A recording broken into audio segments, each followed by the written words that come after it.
past me, and it's become the main point of control for millions of people. The System Network and Bagley are both operated and streamed from there too. And don't forget about the self-driving cars too. I always thought they were just running on their own. No, CTOS is the big control system behind the cars. There was a point back in the earliest days of self-driving car technology that they operated by themselves. They used to use a series of sensors to see the world around them.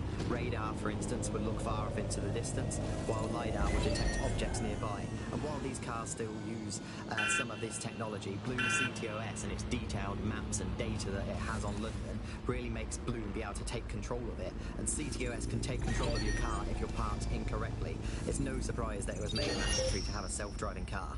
The system is so bad though, it's so annoying. Whenever I try to use one of the shareable self-driving cars, I always find myself stuck in traffic jams or roadblocks. Not to mention the accidents. I've heard so many stories of cars shunting into the back of others. I think they're worse than human drivers sometimes. The technology was meant to make things better, but Bloom has made it so bad that it just makes London even more chaotic than it was before. I'm giving up on the cars. I'm only using the bikes, which are not self-driving at the moment at least. And don't even get me started on the data.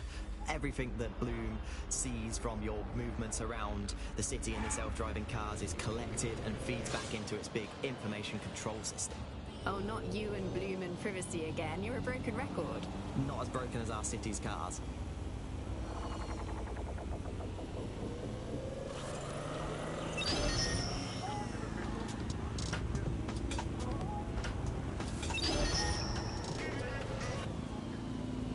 This is London Calling.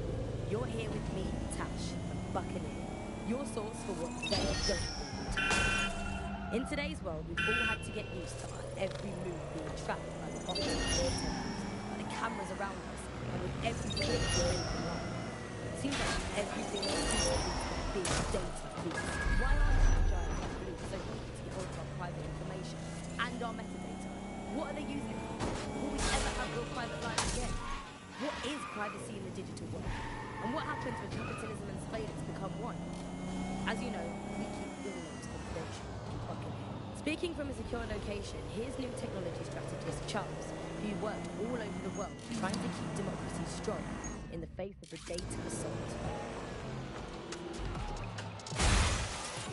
If you have enough personal data on somebody, you're able to predict what it is that they're going to do. You can tell what they might be passionate about, but mostly you can tell what they fear. And if you can tell what someone fears, then you can manipulate them and you can move them in particular directions. Data is collected on citizens in every possible way.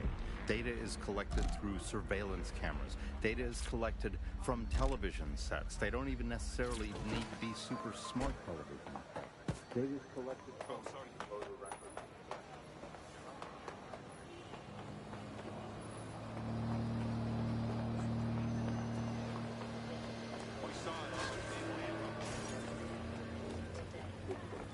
What people forgot